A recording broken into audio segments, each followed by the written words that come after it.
너무나 놀라운 일이 벌어졌습니다. 목사님, 믿어지지가 않아요.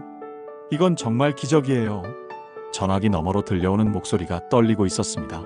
울먹이는 듯 하면서도 기쁨이 가득한 그런 목소리였습니다. 무슨 일이세요? 제가 물었을 때 그 자매님은 잠시 말을 잇지 못하셨습니다. 목사님이 알려주신 그 기도요. 매일 30분씩 한 달 동안 드렸어요. 그런데 오늘 아침에 이분은 53세의 김영희 집사님이었습니다. 6개월 전 상담실에서 처음 만났을 때 그분의 얼굴을 저는 잊을 수가 없습니다. 눈가에 다크서클이 짙게 내려앉아 있었고 손은 계속 떨리고 있었습니다. 목사님, 저 이제 정말 끝인 것 같아요. 남편 사업 실패하고 3년째인데 빚만 8천만 원이 넘어요. 이번 달 집 월세도 못 냈고 대출 이자는 계속 밀리고 아이들 학원비는 어떻게 해야 할지. 그분의 통장 잔고는 17만 원이었습니다. 냉장고는 거의 비어 있었고 전기요금 독촉장이 3장이나 쌓여 있었습니다. 더 큰 문제는 마음이었습니다. 목사님, 저 11조도 몇 달째 못 드리고 있어요.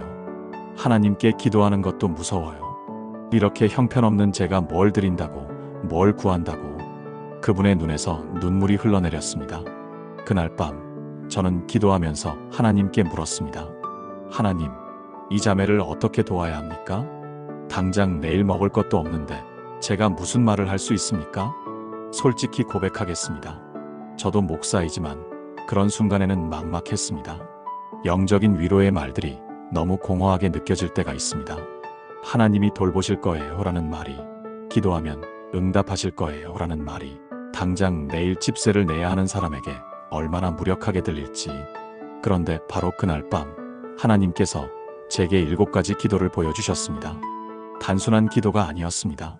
재정을 대하는 관점을 완전히 바꾸는, 하나님의 공급하심을 경험하게 하는 구체적인 기도였습니다. 다음 날 저는 그 자매님께 전화를 드렸습니다. 집사님, 오늘부터 이 7가지 기도를 매일 30분씩 드려보시겠어요? 한 달만 해보세요. 그분은 떨리는 목소리로 대답하셨습니다. 목사님, 솔직히 반신반의해요. 그래도 해볼게요. 이건 말고는 할 게 없으니까요. 첫 주가 지났을 때 아무 변화가 없었습니다. 오히려 더 어려워 보였습니다. 통장 잔고는 8만 원으로 줄었고 또 독촉 전화가 왔습니다. 2주째 여전히 눈에 보이는 변화는 없었습니다. 그런데 그분이 말씀하시더군요. 이상해요, 목사님. 돈은 안 늘었는데 마음은 좀 편해졌어요. 기도하고 나면 평안해져요. 3주째 작은 일들이 일어나기 시작했습니다. 옛날 친구에게서 밀린 돈 50만 원을 돌려받았습니다. 남편이 일용직 일을 하나 구했습니다. 4주째, 그러니까 정확히 한 달이 되던 날, 남편이 일하던 회사 사장님이 정규직을 제안했습니다. 월급은 많지 않았지만 안정적인 수입이 생겼습니다. 그리고 오늘 아침 그분에게서 전화가 온 것입니다. 목사님, 오늘 아침에 남편 계좌로 1200만 원이 들어왔어요. 3년 전에 남편이 투자했다가 날아간 줄 알았던 돈이었는데 갑자기 연락이 온 거예요. 회사가 다시 살아나서 배당금을 준다고. 전화기 너머로 들려오는 울음소리. 목사님, 저 지금 무릎 꿇고 기도하고 있어요. 하나님이 정말 살아계세요. 정말로 우리를 돌보세요. 사랑하는 여러분, 저는 이 일을 통해 깨달았습니다. 하나님은 우리의 재정을 포기하지 않으셨다는 것을, 우리가 포기할 때도 하나님은 이미 준비하고 계셨다는 것을. 혹시 여러분도 지금 재정 때문에 잠 못 이루고 계신가요? 통장 잔고를 볼 때마다 한숨이 나오시나요? 청구서가 두려워서 우편함 열기가 무섭지 않으신가요? 빚 때문에, 생활비 때문에, 아이들 교육비 때문에 마음이 무너져 내리고 계시지는 않으신가요? 오늘 제가 그 자매님께 알려드렸던 바로 그 7가지 기도를 여러분과 나누고자 합니다. 이것은 단순히 돈을 구하는 기도가 아닙니다. 하나님의 공급하심을 경험하는 기도입니다. 재정을 대하는 우리의 관점을 완전히 바꾸는 기도입니다. 그리고 가장 중요한 것은 이 기도가 정말로 역사한다는 것입니다. 김영희 집사님만이 아닙니다. 이 기도를 드린 수십 명의 성도들이 재정의 회복을 경험했습니다. 어떤 분은 2개월 만에 밀린 월세를 다 갚았고, 어떤 분은 3개월 만에 새 직장을 얻었으며, 어떤 분은 6개월 만에 빚을 절반으로 줄였습니다. 여러분도 경험하실 수 있습니다. 한 가지만 약속해 주세요. 매일 30분씩 이 7가지 기도를 한 달 동안 드려보시겠습니까? 놀라운 기적이 여러분의 삶에도 펼쳐질 것입니다. 본격적으로 이야기를 시작하기 전 구독과 좋아요 버튼을 눌러주시면 더 큰 축복을 더 많은 분들과 더 깊이 나눌 수 있습니다. 더불어 간절히 바라시는 소망을 댓글로 남겨주시면 진심으로 함께 기도드리겠습니다. 그럼 지금부터 함께 시작해 보겠습니다. 첫 번째, 하나님의 소유권을 인정하는 기도. 여러분, 재정 문제가 생길 때 우리는 무엇부터 생각하시나요? 내가 어떻게 해결하지? 어디서 돈을 구하지? 누구에게 빌려야 하나? 이런 생각들이 머릿속을 가득 채우지 않으신가요? 저도 그랬습니다. 10여 년 전 개척교회 시절 통장에 23만 원밖에 남지 않았을 때 제 머릿속은 온통 계산뿐이었습니다. 이번 달 월세 80만 원, 전기요금 5만 원, 통신비 7만 원, 식비는 최소한 30만 원. 숫자들이 끝없이 머릿속을 맴돌았습니다. 그런데 하나님께서 제게 가장 먼저 가르쳐 주신 것이 무엇이었는지 아십니까? 문제는 돈이 없는 게 아니라 돈의 주인이 누구인지를 잊어버린 것이었습니다. 성경 시편 24편 1절은 이렇게 선포합니다. 땅과 거기에 충만한 것과 세계와 그 가운데에 사는 자들은 다 여호와의 것이로다. 이 말씀을 처음 읽었을 때는 그냥 지나쳤습니다. 그래, 모든 것이 하나님 거지. 그런데 지금 당장 내 통장은 비었잖아. 하지만 하나님은 제게 이 말씀의 깊은 의미를 깨닫게 하셨습니다. 이 세상의 모든 재물, 모든 자원, 모든 기회가 이미 하나님의 소유라는 것입니다. 제 통장이 비었다고 해서 하나님의 창고가 빈 것이 아닙니다. 제가 돈이 없다고 해서 하나님의 공급이 막힌 것이 아닙니다. 문제는 제가 제 힘으로, 제 방법으로, 제 능력으로 해결하려고 했다는 것입니다. 그때부터 저는 매일 아침 이렇게 기도하기 시작했습니다. 하나님, 제 통장도, 제 집도, 제 직장도, 제 모든 것이 하나님의 것입니다. 저는 단지 하나님께서 맡기신 것을 관리하는 청지기일 뿐입니다. 이 고백이 얼마나 중요한지 아십니까? 이 고백을 하는 순간 재정 문제를 대하는 우리의 태도가 완전히 바뀝니다. 더 이상 제가 책임져야 할 짐이 아니라 하나님께서 책임지실 일이 되는 것입니다. 실제로 이 기도를 드린 분들의 간증을 들어보세요. 부산에 사시는 67세 최순자 권사님의 이야기입니다. 남편이 갑자기 쓰러지셔서 병원비로 2,300만 원이 들어갔습니다. 집을 팔아야 하나, 자식들에게 손을 벌려야 하나, 매일 밤 잠을 이루지 못하셨다고 합니다. 그런데 어느 날 이 말씀을 붙잡고 기도하기 시작하셨습니다. 하나님, 이 집도 하나님의 것입니다. 이 병원비도 하나님께서 책임지실 일입니다. 저는 하나님의 청지기일 뿐입니다. 처음 일주일은 아무 변화가 없었습니다. 2주째도 마찬가지였습니다. 그런데 3주째 되던 날, 35년 전에 헤어진 고등학교 친구에게서 전화가 왔습니다. 순자야, 꿈에 내가 나왔어. 갑자기 보고 싶더라. 어디 사니? 그냥 안부 전화였습니다. 그런데 대화 중에 남편 이야기가 나왔고 그 친구가 이렇게 말했습니다. 순자야, 내가 작년에 아파트 하나 처분했어. 돈이 좀 있는데 2천만 원 먼저 쓰고 나중에 천천히 갚아. 이자 없이. 최순자 권사님은 전화를 끊고 그 자리에서 무릎 꿇고 울었다고 합니다. 하나님, 정말 모든 것이 주님의 것이었습니다. 주님께서 35년 전에 심어두신 우정을 바로 이 순간을 위해 준비하셨던 것이었습니다. 한 달 후 남편은 퇴원하셨고 4개월에 걸쳐 그 빚을 갚을 수 있는 방법들이 하나씩 열렸습니다. 작은 부업 기회, 정부 지원금, 자녀들의 자발적인 도움.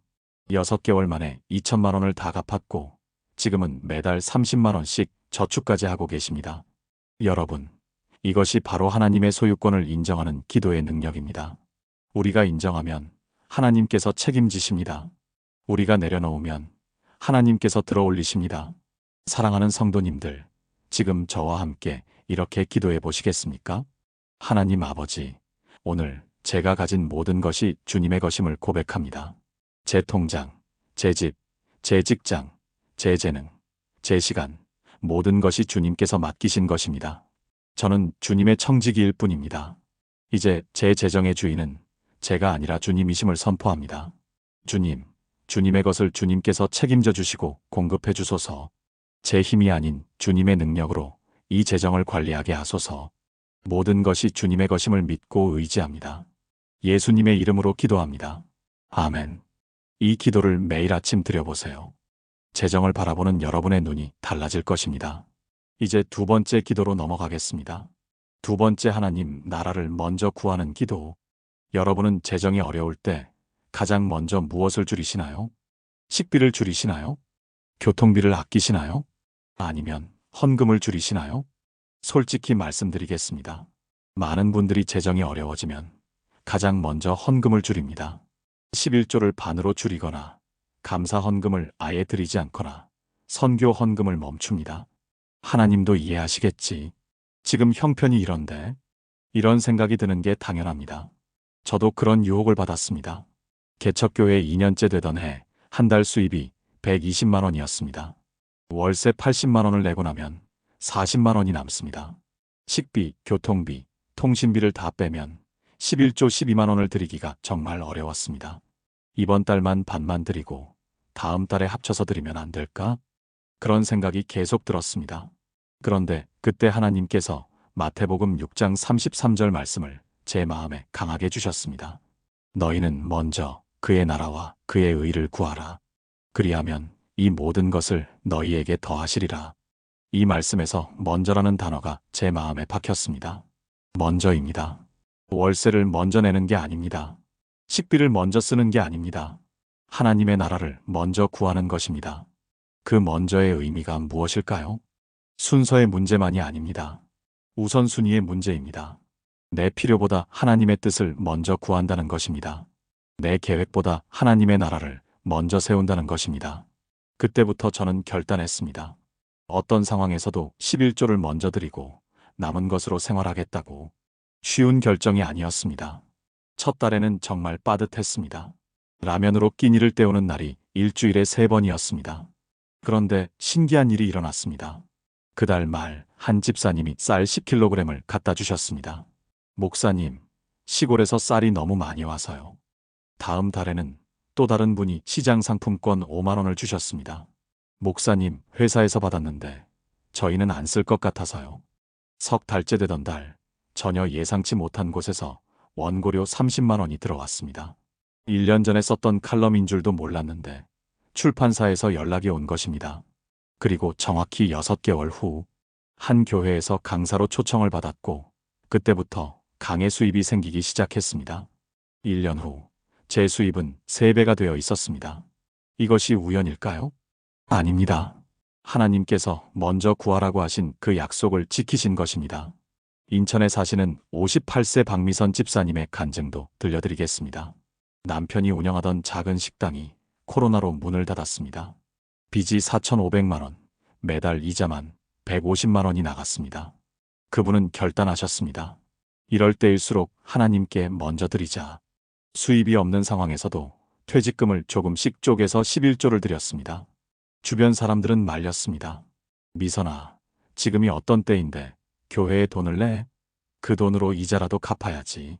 하지만 박 집사님은 흔들리지 않았습니다. 3개월이 지났습니다. 큰 변화는 없었지만 마음에는 평안이 있었습니다. 5개월째 남편이 친구의 소개로 작은 배달 대행 일을 시작했습니다. 하루에 7만 원씩 한 달이면 약 200만 원 정도 되었습니다. 8개월째 그 친구가 사업을 확장하면서 남편에게 동업을 제안했습니다. 투자금 없이 기술과 노하우만 제공하면 된다는 조건이었습니다. 1년 후 그 사업이 안정되면서 매달 300만 원의 수입이 생겼습니다. 2년 후 빚 4,500만 원을 완전히 갚았습니다. 지금은 새로운 사업을 준비 중이고 저축도 하고 있습니다. 박 집사님은 이렇게 고백하셨습니다. 목사님, 제가 깨달은 게 있어요. 하나님께 먼저 드릴 때 하나님도 저를 먼저 기억하신다는 거예요. 제가 하나님의 나라를 먼저 구할 때 하나님께서 제 필요를 먼저 채워주셨어요. 사랑하는 여러분, 이것이 하나님 나라를 먼저 구하는 기도의 능력입니다. 우리가 먼저 드릴 때 하나님께서 더하십니다. 우리가 하나님을 먼저 찾을 때 하나님께서 우리의 필요를 먼저 채우십니다. 지금 저와 함께 이렇게 기도해 보시겠습니까? 사랑의 하나님 아버지, 제 삶에서 무엇보다 주님의 나라를 먼저 구하기로 결단합니다. 제 필요보다 주님의 뜻을, 제 계획보다 주님의 나라를 먼저 세우겠습니다. 어떤 형편에서도 주님께 먼저 드리고 주님을 먼저 섬기겠습니다. 재정이 어려울 때일수록 주님께 먼저 나아가겠습니다. 주님, 제가 주님을 먼저 구할 때 이 모든 것을 더하여 주시겠다는 약속을 붙잡습니다. 저의 순종을 받으시고 주님의 신실하심으로 채워주소서. 먼저 구하는 삶을 살게 하소서. 예수님의 이름으로 기도합니다. 아멘. 이 기도를 드리고 나면 여러분의 우선순위가 바뀔 것입니다. 세 번째 기도로 이어가겠습니다. 세 번째 두려움을 평안으로 바꾸는 기도. 새벽 3시, 잠에서 깨어 천장만 바라보신 적 있으신가요? 머릿속에서는 끝없이 계산기가 돌아갑니다. 다음 달 대출 이자는 어떻게 갚지? 아이 학원비는? 밀린 카드 값은? 가슴이 답답하고 숨쉬기가 힘들어집니다. 이것이 바로 재정적 두려움입니다. 여러분만 그런 게 아닙니다. 저도 그랬습니다. 개척교회 3년째 교회 건물 임대료가 30만 원 올랐습니다. 매달 110만 원을 내야 하는데 그달 헌금은 85만 원이었습니다. 25만 원이 부족했습니다. 그날 밤 잠을 이룰 수가 없었습니다. 두려움이 파도처럼 밀려왔습니다. 이번 달은 어떻게든 내지. 그런데 다음 달은? 그 다음 달은? 이렇게 계속 갈 수 있을까? 교회를 닫아야 하나? 온갖 부정적인 생각들이 머릿속을 지배했습니다. 그때 하나님께서 빌립보서 4장 6절에서 7절 말씀을 주셨습니다.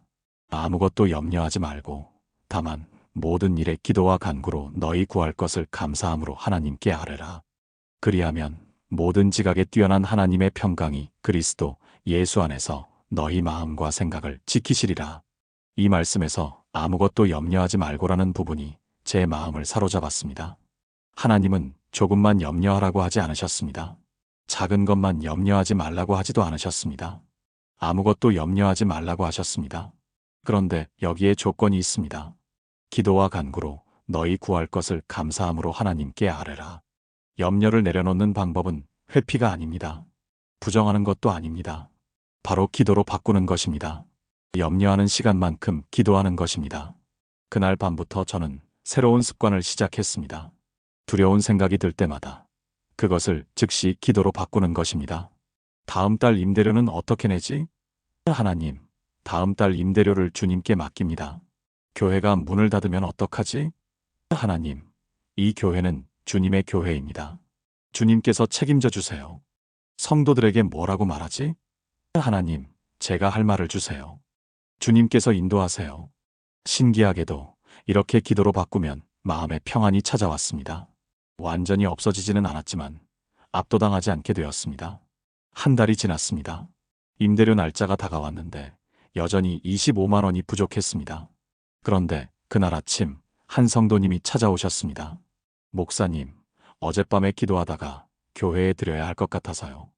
봉투를 열어보니 정확히 30만 원이 들어 있었습니다. 우연이 아니었습니다. 하나님께서 제 두려움을 평안으로 바꾸시고 그 평안 가운데서 공급하신 것입니다. 대전에 사시는 61세 이경숙 권사님의 이야기를 들려드리겠습니다. 남편이 당뇨 합병증으로 투석을 시작했습니다. 일주일에 3번, 한 번에 4시간씩 병원을 다녀야 했습니다. 일을 할 수 없었고 의료비는 매달 200만 원씩 나갔습니다. 이 권사님은 밤마다 두려움에 떨었습니다. 이 돈을 언제까지 댈 수 있을까? 6개월? 1년? 저축이 바닥나면? 불면증이 생겼고 혈압이 올라갔습니다. 그러던 어느 날 새벽 기도회에서 이 말씀을 들으셨습니다. 그날부터 이 권사님은 매일 새벽 4시에 일어나 1시간씩 이 기도를 드렸습니다. 하나님, 제 모든 두려움을 주님께 맡깁니다. 남편의 병도 의료비도 미래도 모두 주님께 드립니다. 주님의 평강으로 제 마음을 지켜주세요. 처음 일주일은 여전히 두려웠습니다. 하지만 기도하는 그 시간만큼은 평안했습니다. 2주째 하루 종일 평안이 유지되기 시작했습니다. 한 달째 두려움보다 평안이 더 커졌습니다. 3개월째 놀라운 일이 일어났습니다. 남편의 직장에서 장애인 복지제도를 알려주었고 그것을 통해 의료비의 70%를 지원받을 수 있게 되었습니다. 매달 200만 원이던 의료비가 60만 원으로 줄었습니다. 6개월째 남편의 상태가 호전되어 투석 횟수가 일주일에 2번으로 줄었습니다. 그분은 일주일에 이틀은 재택근무를 할 수 있게 되었고 수입이 생겼습니다. 1년 후 이 권사님은 이렇게 간증하셨습니다. 목사님, 제가 깨달은 게 있어요. 하나님은 제 두려움이 사라지기를 기다리신 게 아니라 제가 두려움을 기도로 바꾸기를 기다리셨어요. 제가 평안을 선택했을 때 하나님께서 길을 여셨어요. 사랑하는 여러분, 두려움은 자연스러운 감정입니다. 문제는 그 두려움을 어떻게 다루느냐입니다. 두려움에 사로잡힐 것인가 아니면 두려움을 기도로 바꿀 것인가. 지금 저와 함께 이렇게 기도해 보시겠습니까? 평강의 하나님 아버지, 제 안에 있는 모든 두려움을 주님 앞에 내려놓습니다. 재정에 대한 두려움, 미래에 대한 불안, 실패에 대한 공포를 주님께 맡깁니다. 이제 염려하는 대신 기도하겠습니다. 두려워하는 대신 감사하겠습니다. 주님, 모든 지각에 뛰어난 주님의 평강으로 제 마음과 생각을 지켜주소서. 두려움 대신 평안을, 불안 대신 확신을 주소서. 주님 안에서 완전한 평강을 누리게 하소서. 예수님의 이름으로 기도합니다. 아멘. 이젠 4번째 기도로 나아가겠습니다. 4번째 씨 뿌리는 믿음의 기도. 목사님, 지금 없는데 어떻게 드려요? 이 질문을 정말 많이 받습니다. 지금 제 통장에는 10만 원밖에 없어요. 이걸 드리면 저는 뭘 먹고 살아요? 맞는 말입니다. 논리적으로 생각하면 당연한 질문입니다. 없는데 어떻게 줍니까? 부족한데 어떻게 나눕니까? 그런데 하나님의 경제는 인간의 논리와 다릅니다. 세상에서는 가진 것을 지켜야 늘어납니다. 하지만 하나님 나라에서는 심은 것이 돌아옵니다. 누가복음 6장 38절, 예수님께서 이렇게 말씀하셨습니다. 주라, 그리하면 너희에게 줄 것이니 곧 후이되어 누르고 흔들어 넘치도록 하여 너희에게 안겨주리라. 너희가 헤아리는 그 헤아림으로 너희도 헤아림을 도로 받을 것이니라. 이 말씀의 순서를 보세요. 받으라, 그리하면 줄 것이니가 아닙니다. 주라, 그리하면 줄 것이니입니다. 주는 것이 먼저입니다. 그런데 여기서 중요한 것은 어떻게 주느냐입니다. 후이되어 누르고 흔들어 넘치도록, 우리가 준 것보다 훨씬 더 많이, 상상할 수 없을 만큼 풍성하게 돌려주신다는 약속입니다. 저는 이것을 직접 경험했습니다. 개척교회 5년째 선교 헌금을 드려야 하는 달이었습니다. 교단에서 해외 선교사님들을 돕기 위해 각 교회에 50만 원씩 요청했습니다. 그런데 그달 우리 교회 헌금은 95만 원이었습니다. 임대료가 110만 원, 이미 15만 원이 부족한 상황이었습니다. 장로님이 조심스럽게 말씀하셨습니다. 목사님, 이번 달은 좀 어렵지 않을까요? 선교 헌금을 다음 달로 미루면 안 될까요? 논리적으로는 당연한 제안이었습니다. 그런데 제 마음에 이 말씀이 강하게 들려왔습니다. 주라, 그리하면 너희에게 줄 것이니. 저는 당회에 제안했습니다. 장로님, 이번 달에 드립시다. 하나님께서 책임지실 것입니다. 쉽지 않은 결정이었지만 우리는 50만 원을 선교 헌금으로 보냈습니다. 그달 말 우리 교회 통장에는 3만 원이 남아 있었습니다. 다음 달 10일까지 임대료 110만 원을 내야 했습니다. 107만 원이 부족했습니다. 그런데 놀라운 일이 일어났습니다. 다음 달 5일, 1년 전에 우리 교회를 떠난 한 집사님이 찾아오셨습니다. 목사님, 1년 동안 11조를 못 드렸어요. 그동안 모은 거 드리려고요. 봉투를 열어보니 130만 원이 들어 있었습니다. 그날 저녁 저는 장로님과 함께 무릎 꿇고 울었습니다. 우리가 선교 헌금 50만 원을 드렸는데 하나님께서 130만 원으로 갚아주신 것입니다. 정확히 2.6배였습니다. 후이되어 누르고 흔들어 넘치도록의 실제였습니다. 광주에 사시는 55세 정미라 집사님의 간증도 들려드리겠습니다. 남편이 회사에서 명예퇴직을 당했습니다. 퇴직금 3,800만 원을 받았는데 빚을 갚고 나니 800만 원이 남았습니다.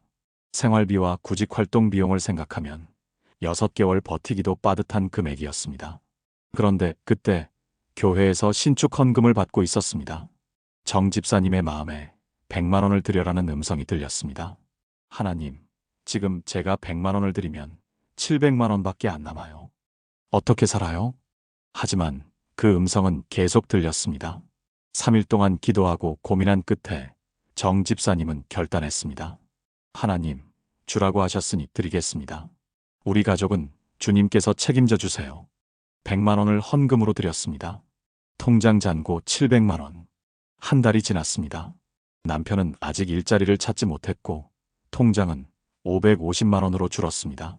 2달째 400만 원, 3달째 250만 원. 불안했지만 정 집사님은 계속 기도했습니다. 하나님, 주님께서 주라고 하셨습니다. 주님께서 책임져 주실 것을 믿습니다. 4달째 되던 주, 남편이 전 직장 상사에게서 전화를 받았습니다. 자네 지금 어떻게 지내나? 우리 회사로 올 생각 없나? 자네 경험이 꼭 필요한 프로젝트가 있어. 연봉은 이전 직장보다 20% 높았습니다. 그리고 계약금으로 500만 원을 먼저 받았습니다. 5달째 남편의 첫 월급 380만 원이 들어왔습니다. 6달째 프로젝트 성과급으로 추가로 200만 원을 받았습니다. 1년 후 정 집사님 부부는 이렇게 간증했습니다. 목사님, 우리가 100만 원을 드렸는데 하나님께서 얼마를 주셨는지 계산해 봤어요. 연봉 인상분만 해도 연 800만 원이고 성과급까지 합치면 1년에 1,500만 원을 더 받게 됐어요. 우리가 심은 씨앗의 15배를 하나님께서 돌려주신 거예요. 사랑하는 여러분, 이것이 바로 씨 뿌리는 믿음입니다. 없을 때 심는 것, 부족할 때 주는 것, 그것이 진짜 믿음입니다. 하나님은 우리가 넉넉할 때 드리는 것을 기뻐하시지만 부족할 때 드리는 것을 더욱 기억하십니다. 지금 저와 함께 이렇게 기도해 보시겠습니까? 은혜의 하나님 아버지, 제게 씨 뿌리는 믿음을 주소서. 부족할 때도 드릴 수 있는 용기를, 없을 때도 나눌 수 있는 믿음을 주소서. 주님께서 주라 하실 때 순종하게 하시고 주님께서 심으라 하실 때 심게 하소서. 제가 심은 씨앗을 주님께서 후이 되어 누르고 흔들어 넘치도록 갚아주실 것을 믿습니다. 작은 것을 심지만 30배, 60배, 100배의 열매를 거두게 하소서. 씨 뿌리는 자의 기쁨을 누리게 하소서. 예수님의 이름으로 기도합니다. 아멘. 이 기도를 드리고 순종할 때 하나님의 놀라운 회복을 경험하실 것입니다. 이제 5번째 기도로 나아갑니다. 5번째 지혜와 분별력을 구하는 기도. 목사님, 돈이 생기면 어떻게 써야 할지 모르겠어요. 이상하게 들리시나요? 돈이 없어서 문제인데 돈이 생기면 어떻게 쓰는지 모르겠다니. 하지만 이것이 많은 분들의 현실입니다. 재정이 어려울 때는 돈만 생기면 하고 생각합니다.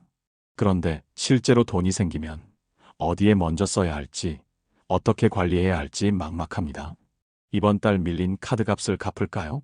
다음 달 생활비로 모아둘까요? 아니면 조금이라도 저축할까요? 이런 고민 속에서 잘못된 선택을 하고 다시 재정 문제가 반복됩니다. 제가 목회하면서 발견한 것이 있습니다. 재정 문제의 50%는 돈이 부족해서가 아니라 지혜가 부족해서 생긴다는 것입니다. 돈을 벌 줄은 아는데 관리할 줄 모릅니다. 수입은 있는데 지출을 통제하지 못합니다. 계획은 세우는데 실행하지 못합니다. 그래서 하나님께서는 단순히 재정만 공급하시는 게 아니라 재정을 관리하는 지혜도 함께 주십니다. 야고보서 1장 5절에서 6절 이렇게 말씀합니다. 너희 중에 누구든지 지혜가 부족하거든 모든 사람에게 후히 주시고 꾸짖지 아니하시는 하나님께 구하라. 그리하면 주시리라. 오직 믿음으로 구하고 조금도 의심하지 말라. 이 말씀에서 중요한 것은 후히 주시고 꾸짖지 아니하시는 하나님이라는 표현입니다. 우리가 지혜가 부족하다고 하나님께서 나무라지 않으신다는 것입니다. 오히려 넉넉히 주신다는 것입니다. 재정관리의 지혜, 우선순위를 정하는 분별력, 유혹을 이기는 절제력, 이 모든 것을 하나님께서 기도하는 자에게 주십니다. 개척교회 7년째, 저는 큰 결정을 앞두고 있었습니다. 한 성도님이 건물을 구입할 수 있는 기회를 주셨습니다. 3억 원짜리 건물인데 1억 원만 계약금으로 내면 나머지는 5년 할부로 낼 수 있다는 조건이었습니다. 당시 우리 교회는 매달 300만 원씩 저축하고 있었고 모인 돈이 8천만 원이었습니다. 2천만 원만 더 모으면 계약금을 낼 수 있었습니다. 그런데 제 마음에 불안이 생겼습니다. 지금 사는 게 맞나? 아니면 좀 더 기다려야 하나? 5년 할부를 감당할 수 있을까?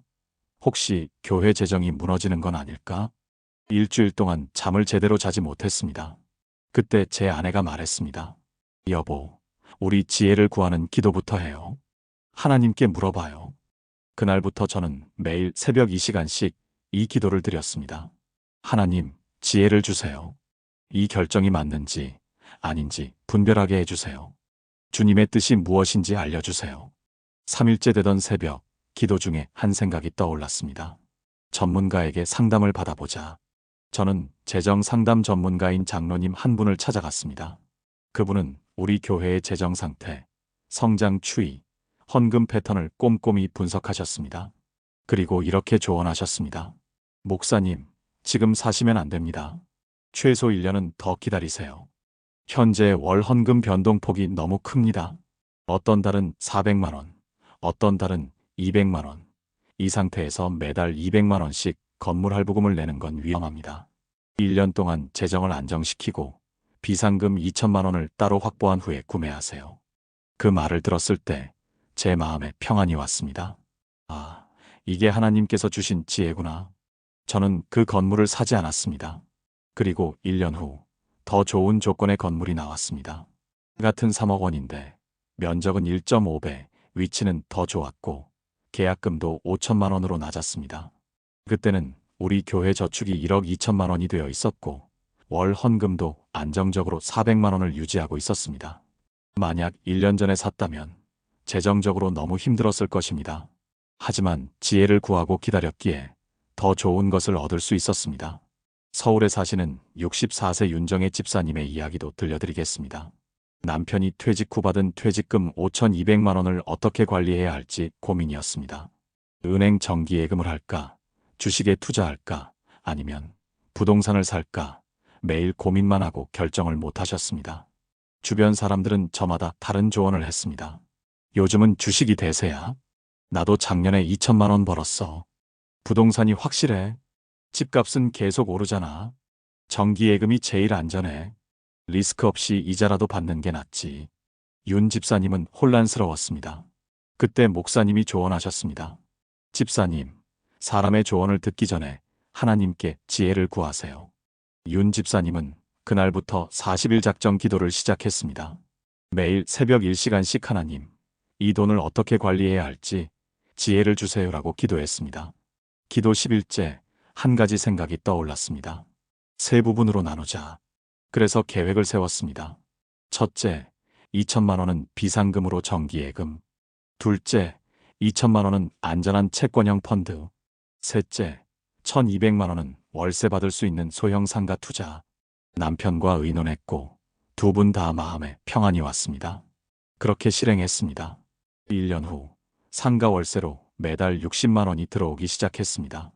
2년 후 채권형 펀드에서 연 4%의 안정적인 수익이 발생했습니다. 3년 후 그 상가의 권리금을 포함해 1,800만 원에 팔 수 있었습니다. 윤 집사님은 이렇게 간증하셨습니다. 목사님, 제가 욕심을 부려서 전부 주식에 넣었다면 잃을 수도 있었어요. 전부 예금에 넣었다면 이렇게 불어나지 못했을 거예요. 하나님께서 주신 지혜대로 나눠서 관리했더니 안전하면서도 수익이 생겼어요. 이게 바로 하나님의 지혜예요. 사랑하는 여러분, 재정 관리는 돈의 문제가 아니라 지혜의 문제입니다. 하나님께 구하세요. 지혜를 구하면 하나님께서 후히 주십니다. 지금 저와 함께 이렇게 기도해 보시겠습니까? 지혜의 근원이신 하나님 아버지, 제게 재정을 관리하는 지혜를 주소서. 무엇을 먼저 해야 할지, 무엇을 버려야 할지, 무엇을 선택해야 할지 분별하게 하소서. 욕심과 두려움이 아닌 주님의 지혜로 결정하게 하소서.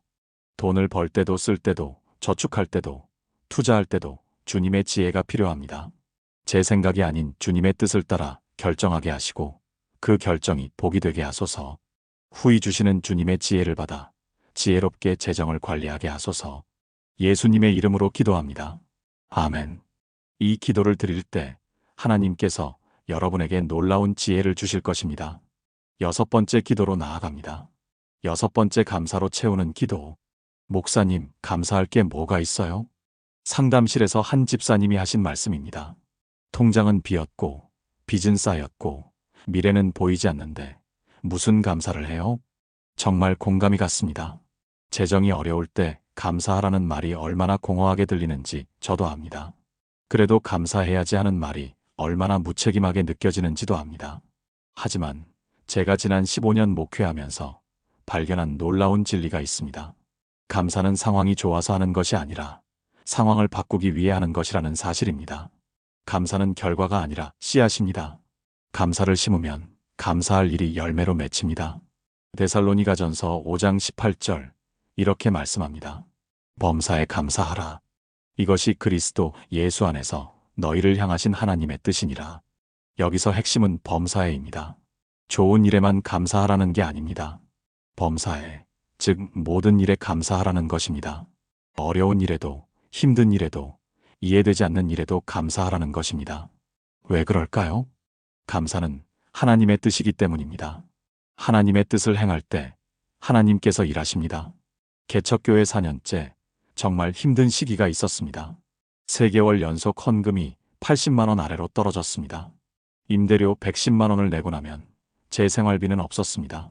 아내와 저는 라면과 계란으로 한 달을 버텼습니다. 그때 한 선배 목사님이 저를 찾아오셨습니다.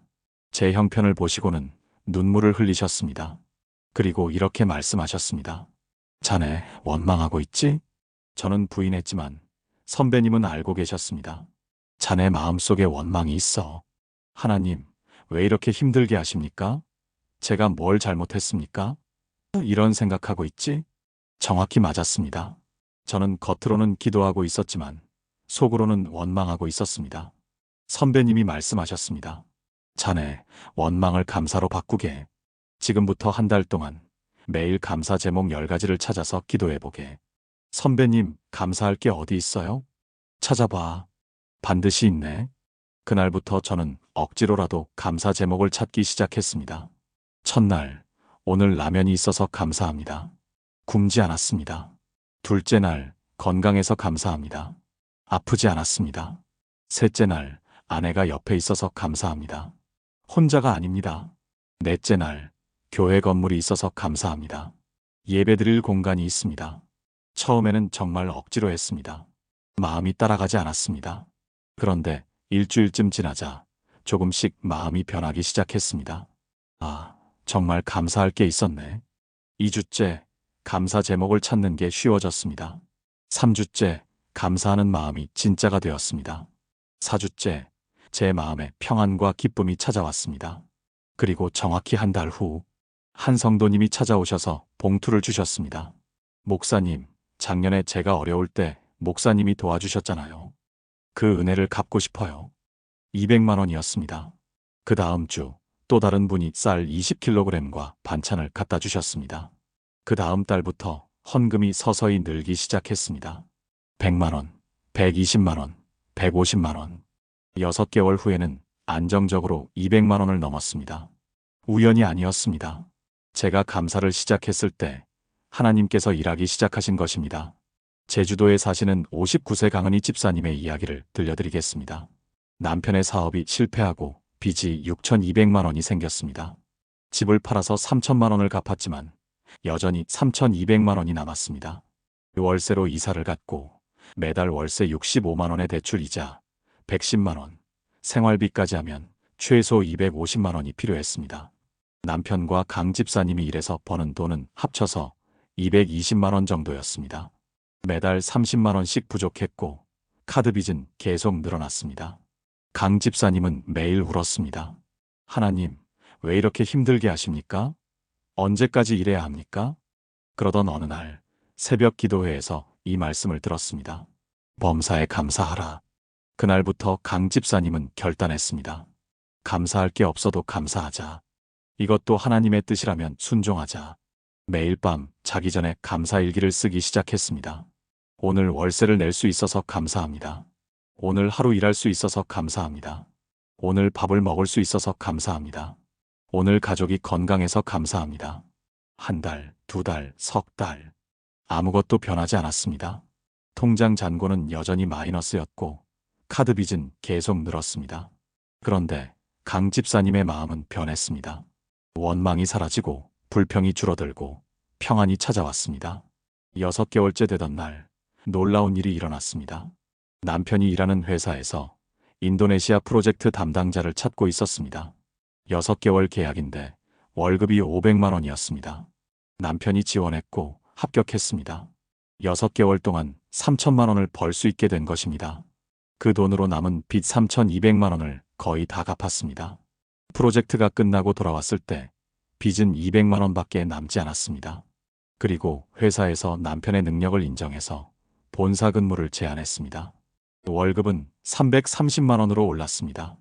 1년 후 강 집사님 부부는 완전히 빚을 청산했습니다. 지금은 매달 50만 원씩 저축하고 있고 2년 후에는 작은 집을 살 계획을 세우고 있습니다. 강 집사님은 이렇게 고백했습니다. 목사님, 제가 깨달은 게 있어요. 감사는 상황이 바뀌어서 하는 게 아니라 상황을 바꾸기 위해 먼저 하는 거더라고요.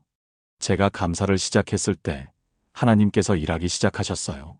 사랑하는 여러분, 지금 감사할 게 없다고 느껴지시나요? 그럴수록 더 감사하세요. 억지로라도 감사 제목을 찾으세요. 그것이 하나님의 뜻입니다. 하나님의 뜻을 행할 때 기적이 일어납니다. 지금 저와 함께 이렇게 기도해 보시겠습니까? 감사의 하나님 아버지, 지금 이 순간에도 감사할 제목을 주신 것을 감사드립니다. 어려운 상황 속에서도 저를 포기하지 않으신 주님을 감사드립니다. 오늘 하루를 살 수 있게 하신 것, 숨 쉴 수 있게 하신 것, 가족이 함께 있게 하신 것을 감사드립니다. 이제 제 입술로 범사에 감사를 고백하겠습니다. 상황이 바뀌어서가 아니라 상황을 바꾸시는 주님을 신뢰하며 감사하겠습니다. 주님, 감사가 감사를 낳고 감사가 축복을 부르게 하소서. 감사로 충만한 삶을 살게 하소서. 예수님의 이름으로 기도합니다. 아멘. 이 기도를 매일 드리며 감사 제목을 찾아보세요. 여러분의 삶에 놀라운 변화가 일어날 것입니다. 이제 마지막 7번째 기도로 나아갑니다. 7번째 하나님의 때를 기다리는 기도. 목사님, 언제쯤 좋아질까요? 이 질문을 정말 많이 받습니다. 제가 이 기도를 얼마나 더 해야 응답이 올까요? 한 달? 석 달? 1년? 솔직히 저도 모릅니다. 하나님의 때는 우리가 정할 수 없기 때문입니다. 어떤 분은 한 달 만에 응답을 받고 어떤 분은 1년이 걸리고 어떤 분은 3년이 걸립니다. 그런데 확실한 것이 있습니다. 하나님의 때는 항상 정확하고 항상 최선이라는 것입니다. 우리가 원할 때가 아니라 우리에게 가장 좋을 때 응답하신다는 것입니다. 전도서 3장 1절 이렇게 말씀합니다. 천하의 범사가 기한이 있고 모든 목적이 이루어질 때가 있나니 모든 일에는 하나님께서 정하신 때가 있습니다. 심을 때가 있고 거둘 때가 있습니다. 울 때가 있고 웃을 때가 있습니다. 잃을 때가 있고 얻을 때가 있습니다. 재정도 마찬가지입니다. 부족한 때가 있고 채워지는 때가 있습니다. 광야의 때가 있고 약속의 땅에 들어가는 때가 있습니다. 문제는 우리가 너무 급하다는 것입니다. 지금 당장 필요합니다. 이번 달 안에 해결되어야 합니다. 빨리빨리 응답받고 싶습니다. 하지만 하나님은 급하지 않으십니다. 하나님은 우리를 서두르게 하지 않으시고 오히려 기다리게 하십니다. 왜 그럴까요? 기다림 속에서 우리의 믿음이 자라기 때문입니다. 기다림 속에서 우리의 인내가 단련되기 때문입니다. 기다림 속에서 우리가 하나님을 더 깊이 의지하게 되기 때문입니다. 개척교회 9년째, 저는 교회 건물을 소유하고 싶었습니다. 매달 임대료 110만 원을 내는 것이 아깝고 언젠가는 우리 것이 있어야 한다고 생각했습니다. 그래서 기도했습니다. 하나님, 교회 건물을 주세요. 올해 안에 주세요. 그런데 1년이 지나도 응답이 없었습니다. 2년이 지나도 마찬가지였습니다. 3년째, 저는 조급해졌습니다. 하나님, 왜 아직도 안 주십니까? 제 기도가 잘못되었습니까? 그때 하나님께서 제 마음에 말씀하셨습니다. 아직 때가 아니다. 조금만 더 기다려라.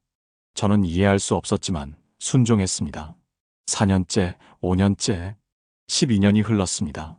개척한 지 21년째 되던 해, 한 집사님이 찾아오셨습니다. 목사님, 제가 가진 건물이 하나 있는데 교회에 드리고 싶습니다. 처음에는 믿어지지 않았습니다. 집사님, 그 건물 시세가 7억이 넘는데요. 알고 있습니다. 그래도 드리고 싶습니다.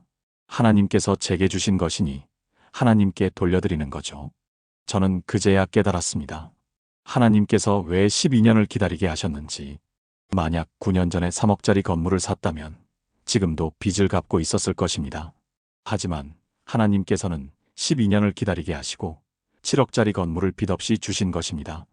그것도 제가 한 푼도 내지 않고. 하나님의 때는 완벽했습니다. 제가 원한 때가 아니라 하나님께서 준비하신 때에 주셨습니다. 울산에 사시는 62세 김경자 집사님의 이야기를 들려드리겠습니다. 딸이 결혼을 했는데 신혼집 전세금 2억 원이 필요했습니다. 김 집사님은 1억 5천만 원밖에 준비하지 못했고 5천만 원이 부족했습니다. 친척에게 빌릴까, 은행 대출을 받을까 고민하다가 기도하기로 결단했습니다. 하나님, 5천만 원을 주세요. 딸 결혼식까지 3개월밖에 안 남았어요. 매일 기도했지만 아무 일도 일어나지 않았습니다. 2개월이 지났습니다. 여전히 아무 변화가 없었습니다. 딸은 불안해했고 사위도 걱정했습니다. 엄마, 그냥 대출 받읍시다. 우리가 갚을게요. 그런데 김 집사님은 마음에 평안이 있었습니다. 아니다. 하나님께서 때가 되면 주실 거다. 결혼식 2주 전, 김 집사님의 남동생에게서 전화가 왔습니다. 누나, 20년 전에 누나가 나한테 빌려준 3천만 원 있잖아. 그때 사업 실패해서 못 갚았는데 이제 좀 여유가 생겼어. 이자까지 합쳐서 5천만 원 드릴게. 김 집사님은 그 순간 무릎을 꿇었습니다. 하나님, 20년 전에 빌려준 그 돈을 정확히 지금 이 순간을 위해 준비하셨던 거군요. 하나님의 때는 정말 완벽합니다. 딸은 빚 없이 결혼했고 지금 행복하게 살고 있습니다. 김 집사님은 이렇게 간증했습니다.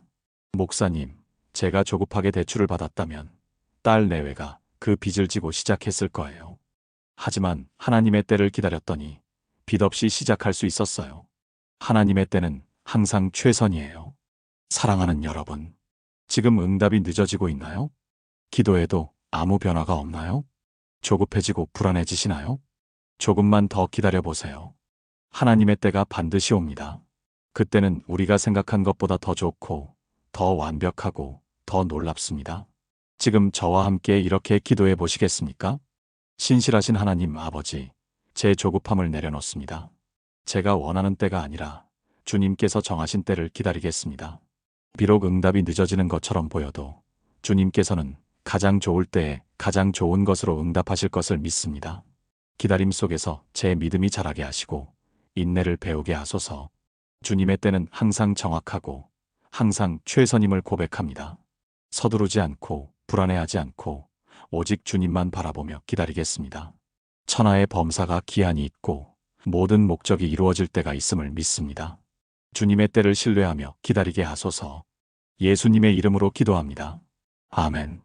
이 기도를 드리며 기다릴 때 하나님의 완벽한 때에 완벽한 응답이 임할 것입니다.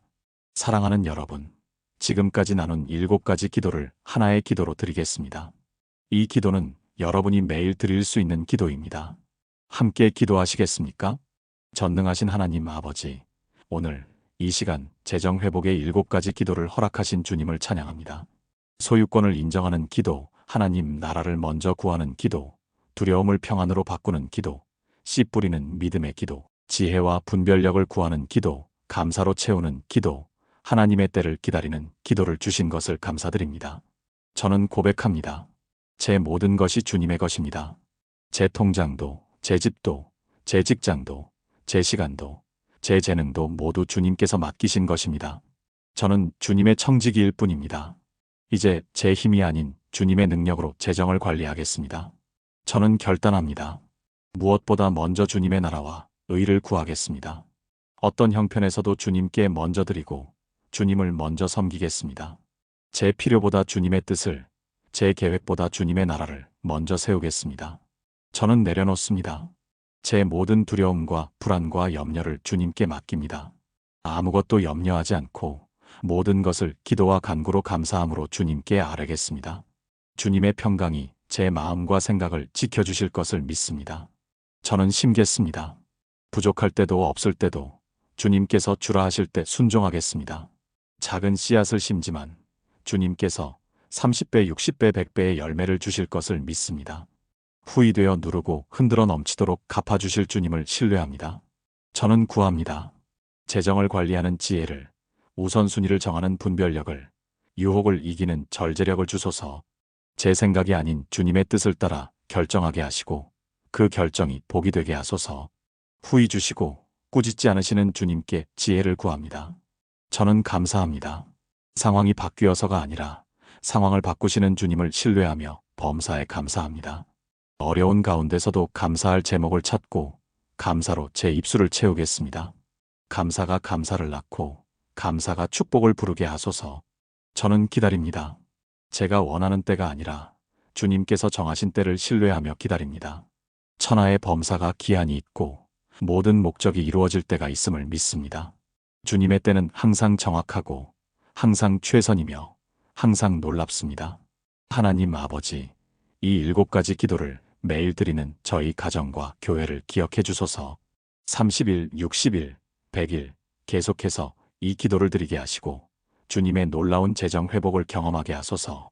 빚이 청산되고 저축이 늘어나며 여유가 생기고 나눌 수 있게 되는 기쁨을 맛보게 하소서. 무엇보다 돈이 아니라 주님을 의지하는 믿음의 사람으로 자라게 하소서. 재정 때문이 아니라 주님 때문에 기뻐하고 감사하는 자가 되게 하소서. 이 모든 것이 주님의 은혜요, 주님의 능력이요, 주님의 신실하심임을 고백합니다. 살아계신 예수 그리스도의 이름으로 기도합니다. 아멘.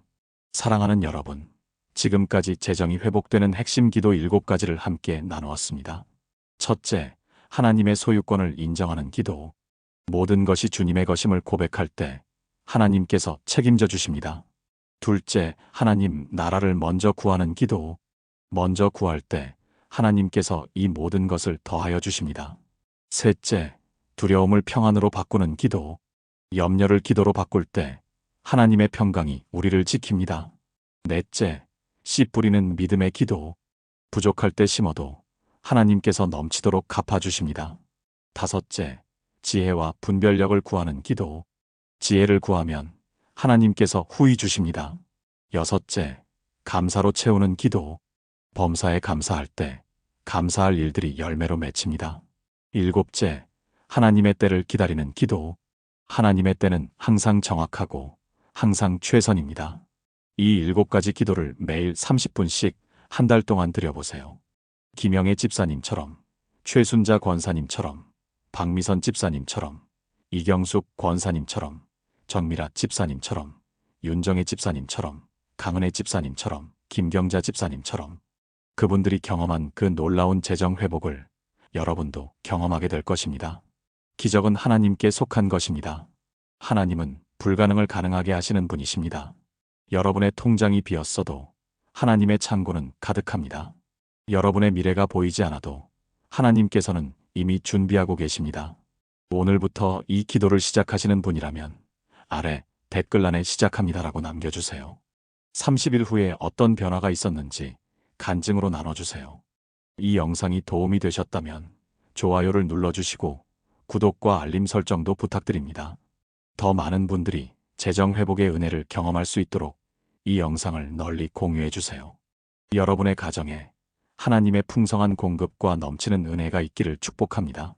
재정 걱정 대신 재정 감사가, 재정 불안 대신 재정 평안이, 재정 부족 대신 재정 풍요가 여러분과 함께 하시기를 기도합니다.